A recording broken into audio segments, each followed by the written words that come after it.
Hello, Laurie. How are you? Good evening to I'm you. I'm great, Mohini. Thank you so much for having me on. It must be very late now in US. Well, on the Pacific Coast it's late. It's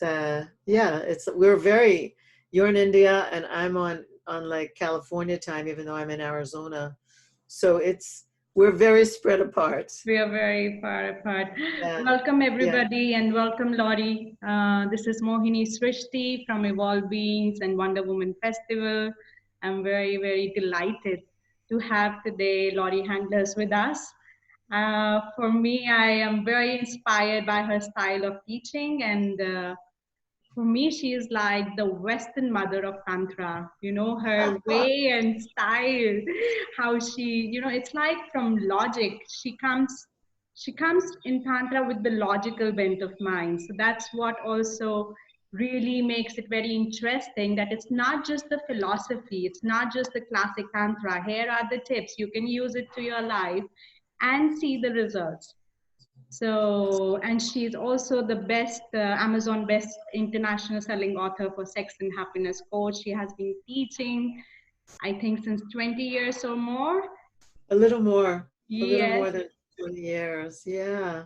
yes, and thank you for accepting this invite. And maybe you can share a little bit about your journey, how you discovered Tantra, and how Tantra discovered you, I would say.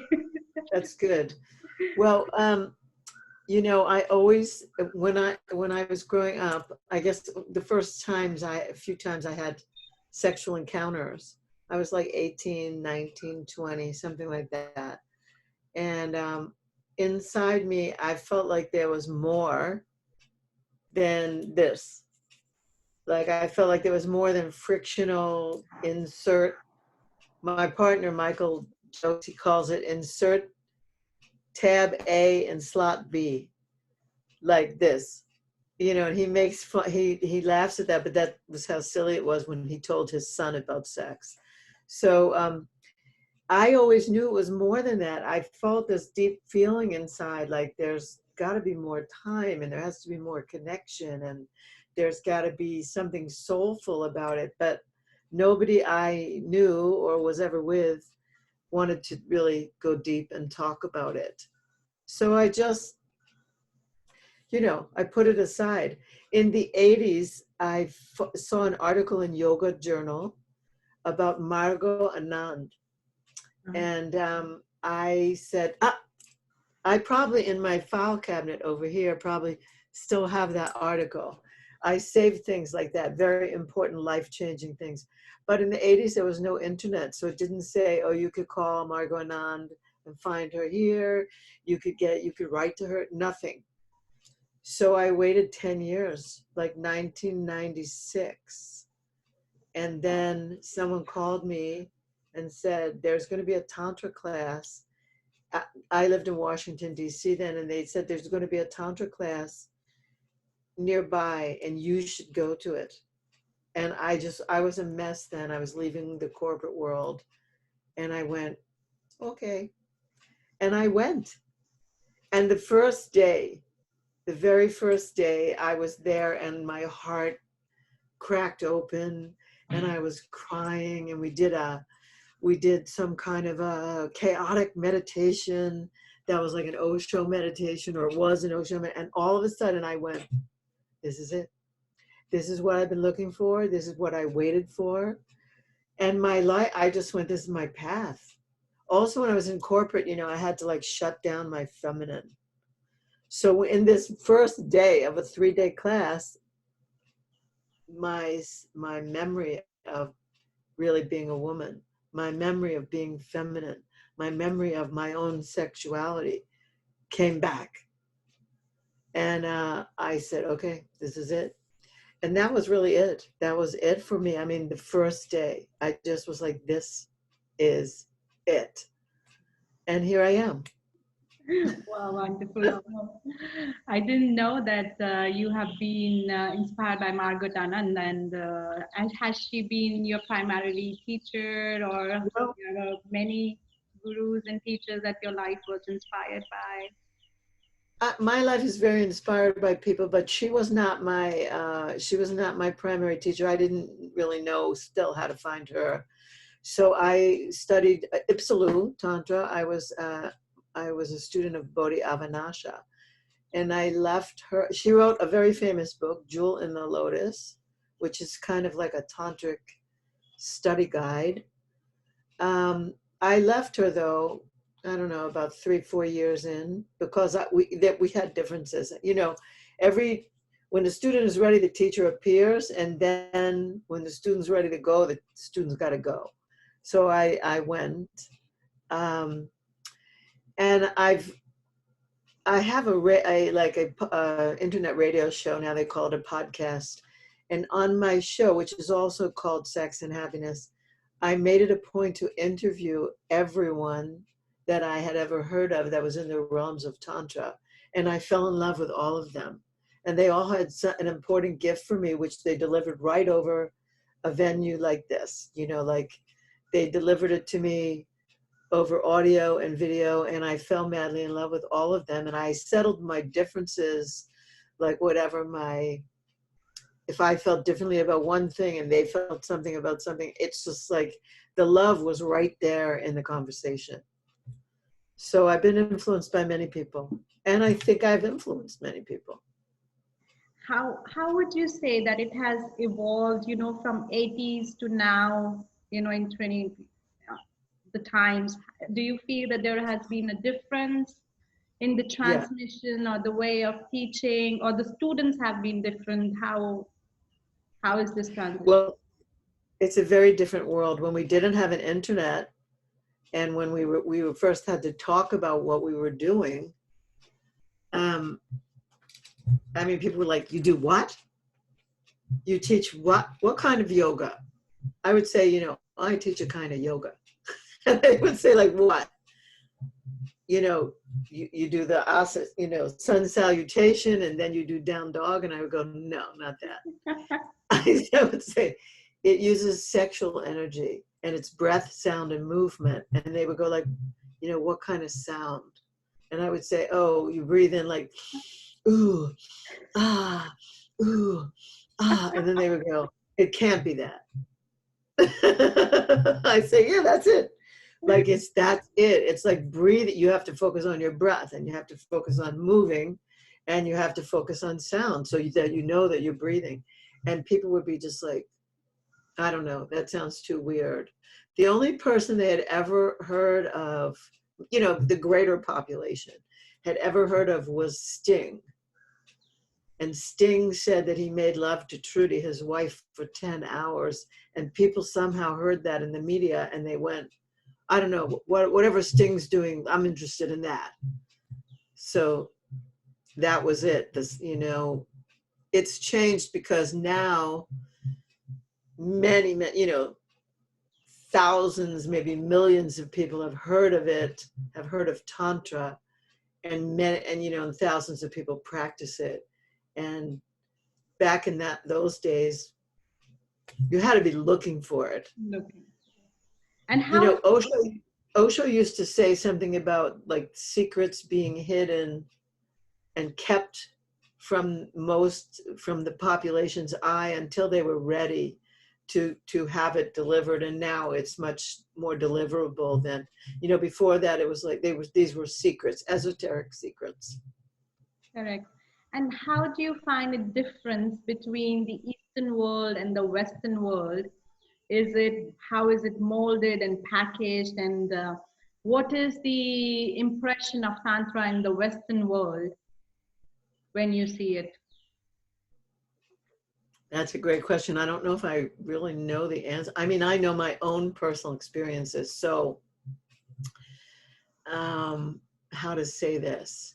Eastern world, meaning like going back to India, Yeah. where I met you, So I met you at India's Tantra Festival, and I was like amazed that we could have that in India, because I went to India many times before, and it was hidden again. It was hidden, and I would meet people, and they would say, what are you doing? I said, I teach Tantra. And they said, we want to learn from you, and only men would show up. And I would say to that, we would be on a rooftop, you know, in Delhi or in Goa or somewhere. And they would say, teach us. And I went specifically to pay back, you know, like to pay back how the gift in my life to the culture that where it was born. And although I also think it was co-born in Egypt, I feel like there was, you know, I don't know how Egypt had its own aspects of Tantra. Anyway, these men would come on the roof to learn. And I would say, where are your partners? Do you have a partner? They would go, yeah, she cannot come. She would be shamed if she came to this. So she can't show her face. Only we can learn and we will bring it home. So that was my first experiences. And then to have a festival there in Delhi and to have Indian people there like yourself, like I cried, you know, it moved me to tears to feel like, okay, it's getting in, it's coming through all the fundamentalism and all the bans and all the Heartbreaking. the pieces of your culture that were ripped away, stripped. And so yeah, I was very moved. I remember sitting in the tea house on the first time I came to the festival, and there were like 6 or 7 Indian men sitting around me, and they were just like, help us, you know. And I would just hold court with them and say, you know, you have to get this sensitivity into yourselves. This has been stripped from you, and this is so important. So that's the East. In the West, people are very, very hungry for it, but it's gotten a very big, Tantra has a very bad name, because there are practitioners who in the past have done things like they call Tantra massage, and they've violated some boundaries and things. So there's two, it's like a seesaw. And I think all of that is coming home now. I think all of that is getting equalized, and people are, because of the Me Too movement and so many things, I think that people are really minding their manners and boundaries, and more people know about boundaries. So, and in India, I don't, you know, it's not flourishing yet, but it would be wonderful when it is. It will. I feel it is slowly coming back. If women, if more women would open up in the world, in India and everywhere, I think Tantra would be flourishing far beyond. Yes, yes. And Well, it's slowly, but you know, I'm glad that I got to experience that after going so many times. And I made a film, Tantric Tourists, where I brought all these people from the US and England to go to the Khajuraho, to the Kama Sutra temples, and I taught Tantra the whole way. We even snuck into the Taj Mahal, and you're not supposed to film in there, but we did. And like, I just wanted to give back, you know, so I feel better about it, that it's happening more and more there. Really, really, really. yes, from your when you have been talking about the men, how they were hovering around in India, it gives me an idea that we can have an online course, especially for men, wherein, yeah, a woman can talk what is needed and what can help to open up Tantra for men. Yes, Yes, yes, here we go. yeah, Festival number 2. yeah. Wonder Woman, Wonder Man. Wonder Man. Men in Wonder. Man in Wonder, yes. Yes, So I feel that you really have a lot of specialization for couples, Laurie. So, and there's often, the main issue is when you're living with the same partner for a longer time, more than 1 year, 2 years, or whatever is the shelf time of a relationship, the boredom sets in. Yeah, this is the most common, especially in country like India. Also, I can say, where monogamy is so strictly practiced, and any other kind of relationship apart from monogamy is really looked down upon still in today's time, and the live-in relationship is not really common. So one has to live with the same partner. That's the whole situation. What would you like to say on this to help couples, or to open up in the same relationship, or should they try something outside, or what would you like to say for that? You know, I don't have a, I don't have a recipe answer. I think it really depends on the people. Number one, I have to say that communication is the most important thing. Like communication is critical.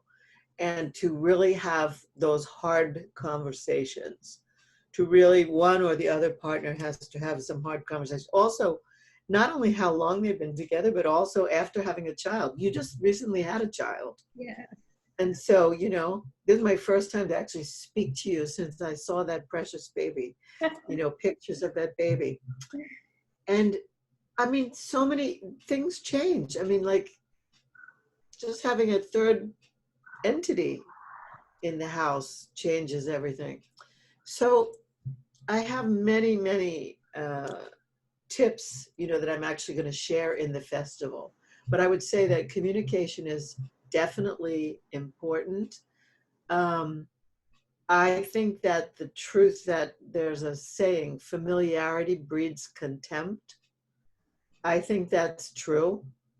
I think that couples do this thing, I call it hallway time.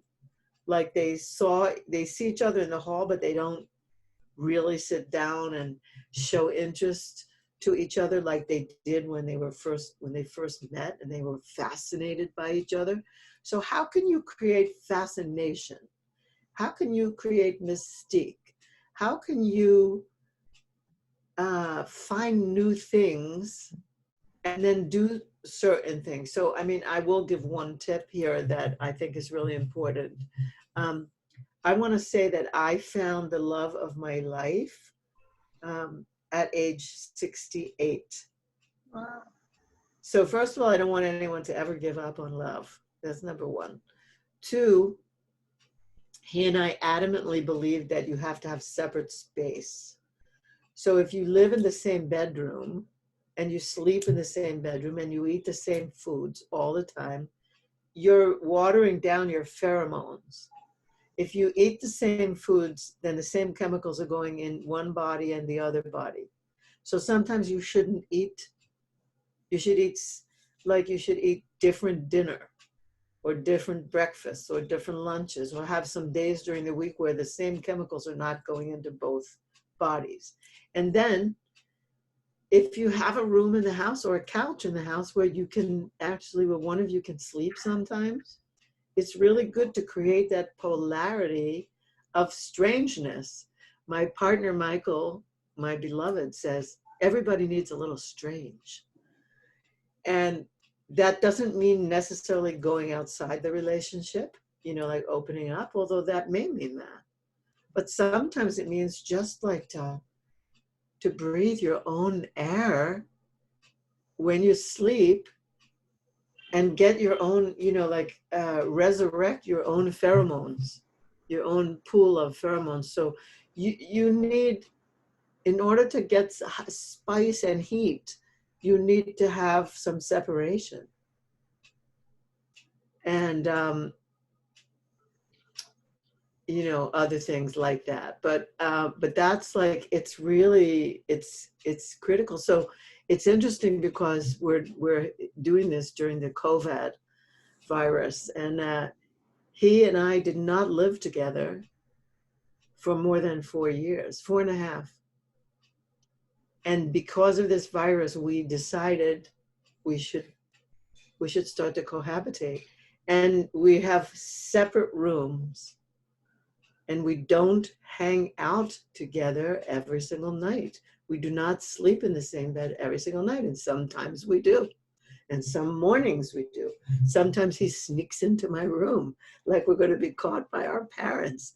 And so it makes us feel like when we were kids. And it's fun. So I'm giving some of, I'm giving a very, I think it's a very potent tip, because when people are madly in love, they want to do everything together. They want to melt and blend into each other. And that's the very thing that could cause them to pull apart at some point, because you shouldn't melt into the other. You actually should keep your pheromone production separate. It's chemistry. It's so, I differ from tantrikas, I guess, in that way. Like, I look at the science of it. So to me, it's chemistry of breathing, chemistry of sweat, chemistry of pheromones, chemistry of endorphins, and all those things. Wow, wow. By listening to you, I'm like, oh, thank God, me and my partner, we have separate rooms because I cannot really sleep, every night. It does not make me feel fresh in the morning, I realized, if I'm sleeping every night with a partner. And I realized that it helps so much to keep some kind of newness between us. And the second tip now, I think I would start to follow that, eating the different food. That's a good point also, because we Yeah, both are now working from home. He does not, he's retired kind of. He does not need to work. And I work from home, so we need to eat also different meals. That's a good tip. Thank you. I would also try to yeah. imply that. It's really chemistry. It's really chemistry. You're putting things in, and if you're putting the exact same things in, then your chemistry is starting to blend. So you want to keep it a little bit separate. Yeah. How many relationships or partners you have had? I'm just curious Oh, as well. please. I've had many, many, many, many. I've had many lovers. I have not. I've only had maybe 3 really significant relationships. But with me, this is so weird. But with me, I never found anybody that I really wanted to, what they say, settle down with. I never really found a partner that I wanted to have a child with or marry or whatever. So I never did. And now I say to you, I am with the love of my life. I mean, who would have thought? It just, and it can't. We met at a party. We walked right away from each other. We didn't even. There was nothing. But then we re-met 5 days later at an event, and things he said made me like, I was. They put him on the hot seat, and they asked him, "What do you want?" And he said, I believe there's a goddess in every woman, and that's who I want to meet. And I said, "Did you tell anyone this?" He said, "No."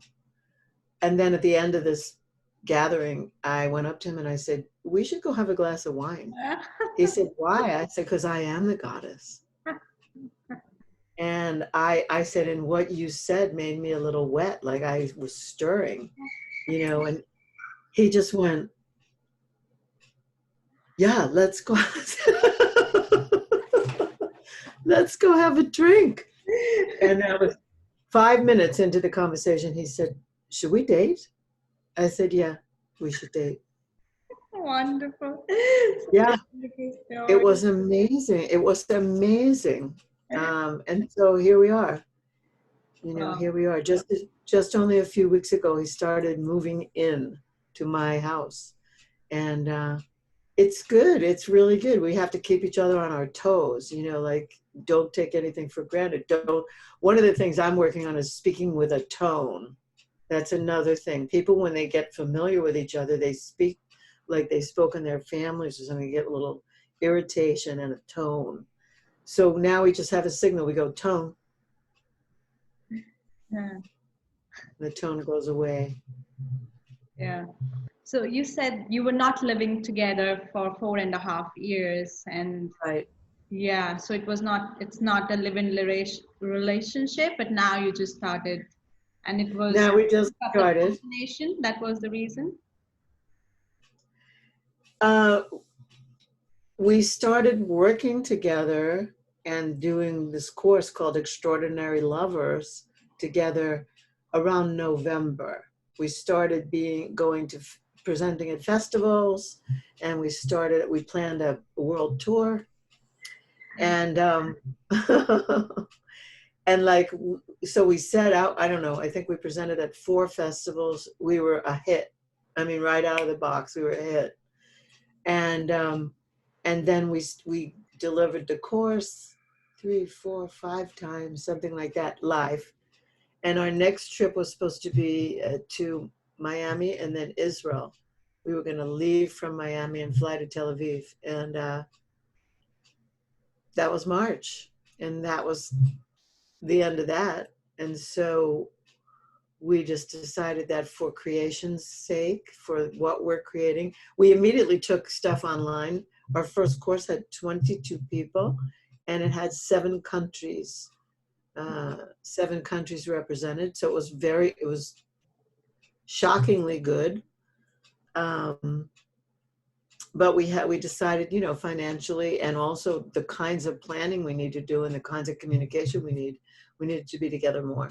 So we did it. We were scared, but we did it. So you think any ordinary lover can be an extraordinary lover or couple? Oh yes, I do. Yes, It takes something. implying some principles and some chemistry and some tantric chemistry, it can spark up again. Absolutely. I think here's how this started. When I first met him, he's an incredible lover. And I remember looking at him and saying, like, where did you grow up? I mean, who taught, like, are you kidding me? Who taught you to touch a woman's body? Like, just the way you touch? Because I've met many Tantra men who don't, well, let's call this word handling. Like, they don't know how to handle a body. They know how to eye gaze and breathe and make sound. But they don't necessarily know how to, like, touch. Like, there's like a being. I'm not a China doll. I'm a grown-up woman, you know, and I have an animal self. You know, I have a spiritual self and I have an animal self. And like, I want to be touched. I want to be handled. And I said to him, who taught you to touch a body? You're amazing. He said to me, well, I'm a geek, so I Googled it, you know, and all this stuff. But I looked at him very straight in the eye and I said, we need to start an academy for men. And he took me up on that. That's a very good thought. Please, yes.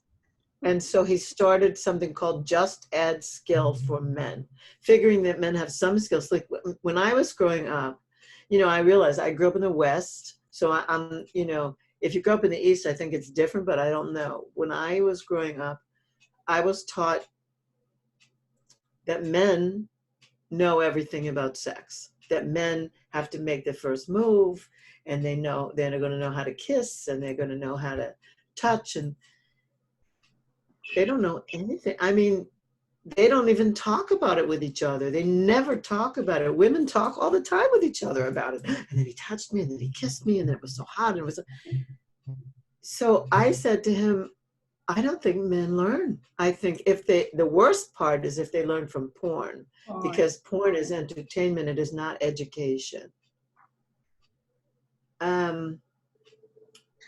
So he said, men have some skills. They just develop them, and they learn. And some of them have a partner who actually talks to them. You know, some of them made love to a woman at one time. Usually I say it's a younger man with an older woman. The older woman tells. You know, she says, no, don't touch me like this, touch me like this, whatever. I've had those experiences myself. So he said, they have some skill, so let's just add skill. So then he started, you know, making videos of how you touch a woman's body, like really, and how you map it, and how you could tell which side is more sensitive and which side isn't, and like this. And I thought, I don't know anybody who ever broke it down like this. So then we broke it into more things too, like seduction, communication, coughing up the worst things that you could possibly say and have it be safe, creating sacred space, all kinds of stuff. So yeah, I think anyone, if they want, if they have high motivation and they're willing to listen, I think anyone can become an extraordinary lover. Yeah.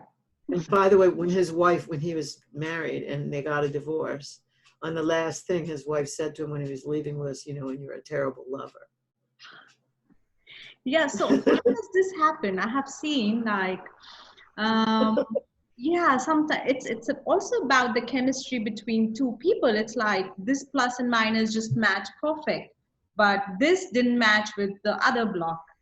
So I feel like if the couples are together for the wrong reasons, then whatever is the case, it would not work. Yeah, I think that's true. Um, you know, there is some maturity that's involved here, I think. Knowing, I think people come together often, like they do these dances because they're, you know, when a car gets a dent, you know, you get in an accident and the car gets a little dent. Sometimes I feel like people who with the same matching dent find each other. And I don't know if that lasts or not. It can, but it takes some work. It takes wanting to make relationship the method of transformation. It makes wanting to grow and expand. Some people don't want to do that. And when they don't want to do it, but one partner does, when one doesn't and one does, they have to outgrow each other. Yes, means mostly we see around the world that people just keep driving with the dented cars and themselves. That okay, I'm also dented, she or he is also dented, let's drive together. Yeah, yeah.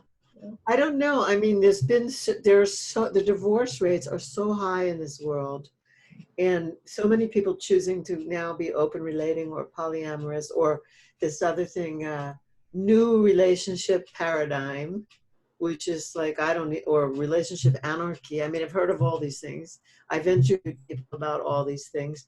I don't have one answer to any of it, and I don't feel like I'm an expert in knowing which, To you know, which form a relationship should take. What I am an expert at is communication, sexuality, um, saying the worst, you know, like the honesty of it, and also I'm an expert in integrity, like staying true to myself. Not like when I was younger, I used to try to make myself into something that whoever he was, would love. Like if I do it like this, he'll love me more. If I do it like this, well, he didn't and I didn't. And so um, I think it's important to stay true with boundaries to who I am, which I grew into. I didn't always know who I was. I think, here's the thing. I think in my early years when I was having sex, I was looking for myself in the eyes of my partner. Like I was trying to get validation or some feedback mechanism, like because I'm pretty heterosexual, so he would tell me who I was. And now I know who I am. You know what I mean? I don't need that.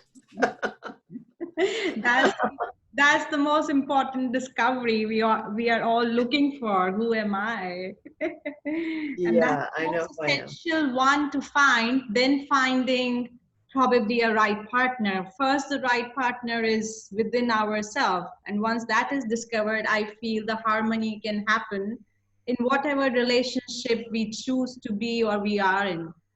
So, Mohini, that's so good. Like 6 years into Tantra, my polarities married themselves.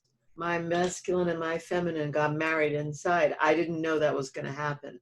Nobody told me that was going to happen. I wasn't prepared for that. But one day I woke up and I was different.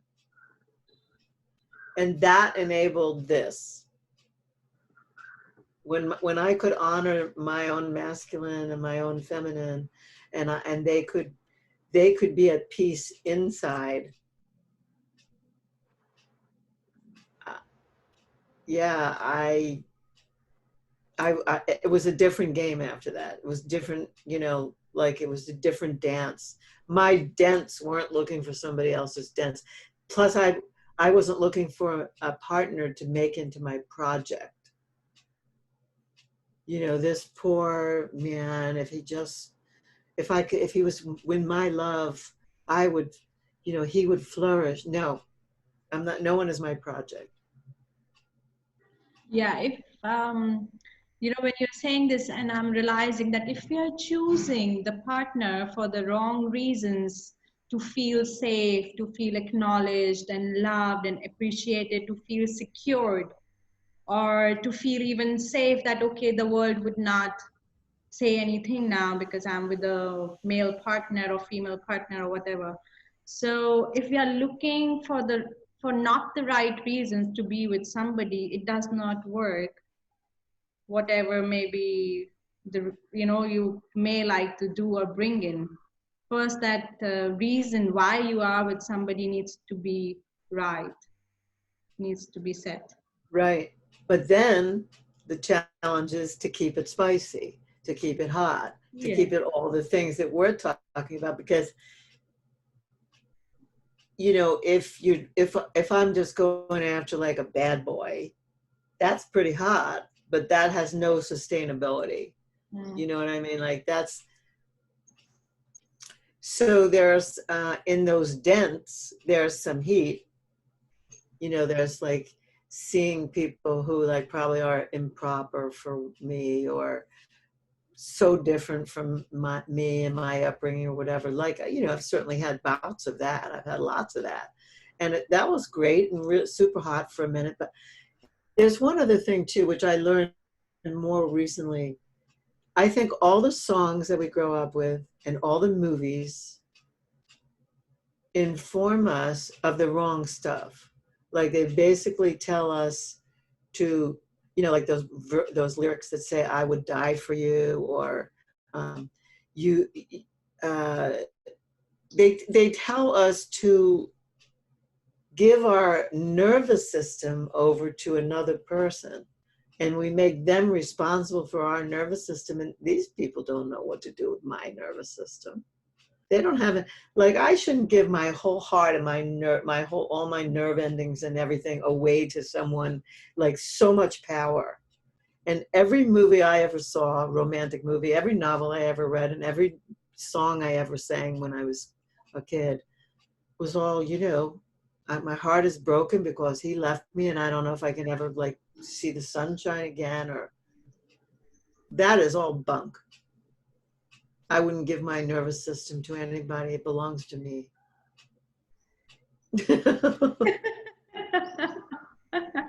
Yes. Very effectively said and conveyed and communicated, and yeah. There's one thing, when you said this word badass in, one of the descriptions just now, and it just popped up a question in my head. uh, I have seen many times the women, and even me, in my probably 10 years ago or 15 years ago, I used to fall for bad asses, like bad boys who used to be like tough and, like really ego and not acknowledging me. And then I'm running after them to be Right. acknowledged. So one is this question. Then second is that in the relationships, generally, if we do not sort out, we find ourselves again and again in the same situation and pattern and circumstances. So how to this, bring this change? So these two questions. All right. Well, to the first one, I see that as the search for the dark masculine. So I think so I'll just a little bit. There's the feminine has two aspects, the light and the dark. So the light might be characterized by Mother Mary, Mother Teresa, whatever. The dark might be characterized by Kali Ma, um, some, people say I'm like the dark feminine, because I just speak my truth. So there seems to be kind of a balance of that in the world, and there seems to be a balance of that in most people. in most women anyway. And men have the feminine aspect also. I think we don't have any true or good representations, not many anyway, of the true dark masculine. So this adventure that we go on looking for these badass boys is the hunt within ourselves to actually find that aspect of the masculine. It's not a distortion. It's not, I don't want to get really into politics right now, so I won't say what I was thinking, but I will say criminals and people who misuse power are not the true dark masculine. That's a distortion. The dark masculine are people who really can speak their truth, hold boundaries, hold presence, uh, take out a sword if they need to kill for protection of the family, but also hold the baby. Like that. There's not, and the light masculine would be the Buddha types, the Guru types, the uh, the meditators, etc. We need both, but that dark masculine is very missing on the planet. We only know the distortions. We know the crooks and the criminals, and we know the boys who look bad, who look really bad, and that there's a search for that. So that's what appeals to many of us. Yeah, yeah, right. And Oh, so that was one. Then the other one, you asked another question. yes, I asked you that in the relationships, we often find ourselves in the same patterns Oh, yeah. and the same, yeah, circumstances. So it's like we repeat ourselves, choosing the same kind of probably similar man or similar, it's like the subconscious mind is choosing from the same distortion. It's like the dented card, leave one dent card and choose the another dent card. So, there's an expression in the West. I don't know if it's in the East, but it's everywhere I go, there I am. So the pattern is it's not them. Like if you subscribe to being a victim, you could say, oh, it's him, he did it, and there's another one. Men are so, no, they're not. And it's, or if the man's the victim and they say women are so, it's not that. It's that I have something unresolved to work on. I have issues. I have traumas. I have things that I haven't transformed yet. That I have, and they could be in the shadow, meaning like I don't know what they are. So I just keep repeating the same thing. It's like Groundhog Day. There's a movie, Right, Groundhog Day. I He love that. wakes up over and over again. He has the same day over and over again. It's a great film. Until I pick apart or do the work, the transformational work, to find out, to discover what in me is holding me, then I'm going to do the same thing over and over again. It's like what I said, like that movie Groundhog Day, until I wake up. And that's our work. That's what you're doing. That's what I'm doing. We're waking people up. These corona and quarantine times is like a groundhog day, yeah. And we are trying to wake up. Yes. Yes. And many people are. I think many people are going to wake up as a result of this. Yes. We didn't see this coming. Yeah. Yeah. The women who are in the, touching menopause or in menopause, how Tantra can help them and what Tantra can do for them to support emotionally or sexually or physically. It's a good question. I had nobody when I was going through menopause. I had no one to talk to, no one. I called my mother. I said, Ma, when you were going through menopause, did you feel like you could, if you had a gun, you could kill someone? And she said to me, oh, no. And then I called my father. I said, Pop, when Mom was going through menopause, if she had a gun, did you feel like she could kill someone? He said, oh yeah. So you can see I had no one to talk to. So I had a terrible, I literally 10 years, I think I had sweats and hot flashes and every kind of thing. I suffered. And then I had Tantra. So Tantra was like, I could move through it. I had emotional release techniques, so I could do that. I used to, but I read a book. I don't remember. It was written by a crone, and it said to stop resisting. The book name is To Stop Resisting. surrender. What?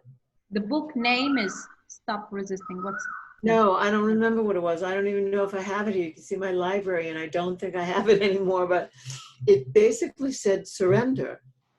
Just surrender to what's going on in your body. It has wisdom. And I just stopped. I stopped having angst about it. I stopped worrying about if my face was sweating when I was talking to people.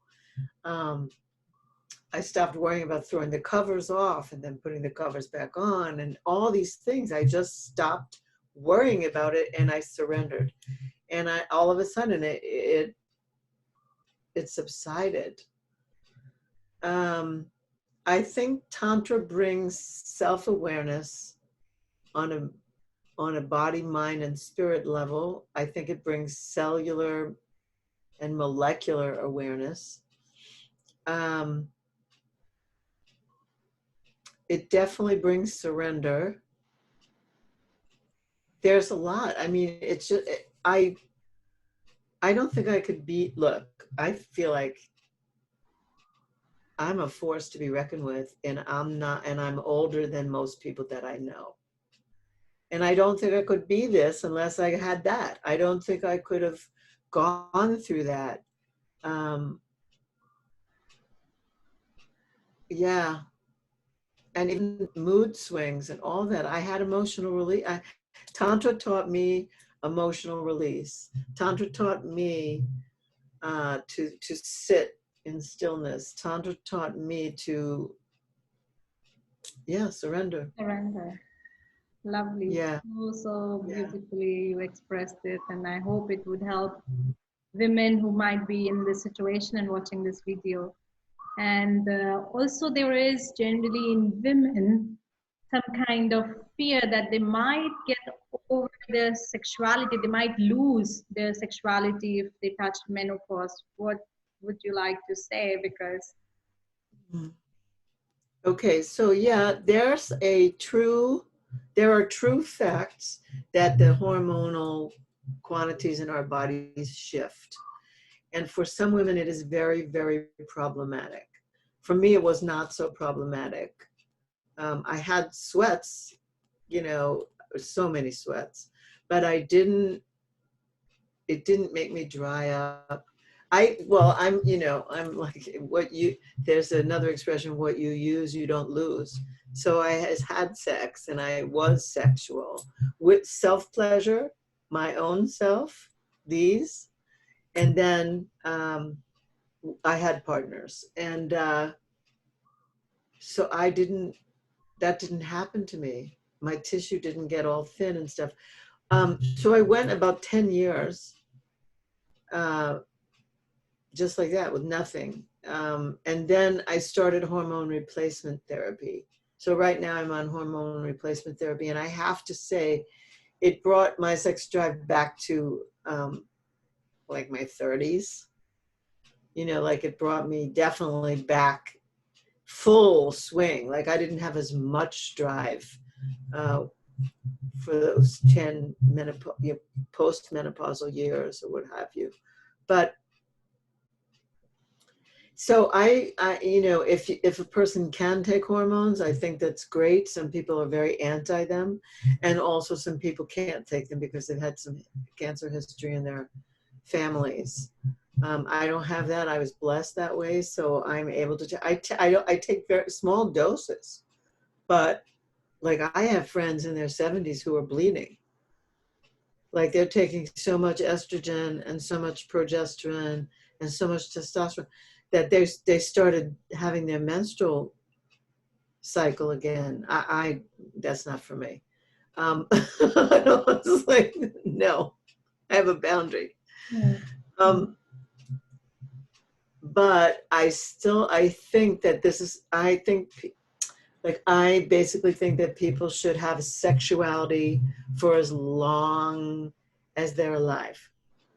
I've talked to doctors who say people should have sex in their 90s and 100s, and I plan to live much longer than that, so I'm not stopping anytime soon. And I think that cocktail of serotonin, dopamine, oxytocin, and there's one other one, endorphins. I think we need that. Our brains need that, and our whole body needs that for oxygenation and for, it's like a great cocktail. You have to have it. I wish you a very long and sexual and sparkling life as you and you keep spreading this message of Tantra and sex and happiness and joy. It's so, so lovely. I can keep going talking to you, but I see also time tickling. And just the last, if you would like to give any message to the women who are coming to the Wonder Woman Festival, or women in general in the world, what would be your message? Ooh, I have so many, but basically, I do the work. Do the work yourself that you are looking for outside yourself. Stop looking out there. Hold the mirror and start looking in here. This is where all the answers are. And when you are ready to attract into your life who you really want to relate to, or whose, like it could be more than one, you really want to relate to, and you've done the work, it's like manifest. You will manifest. Yeah, wake up, do the work. Don't buy into the culture that tells you through the movies and through songs and whatever that you're nobody until you're with someone. No, no, no. You're somebody. Just find it. Go in there and find it. And don't be afraid to touch yourself. Don't be afraid to. Pleasure is your birthright.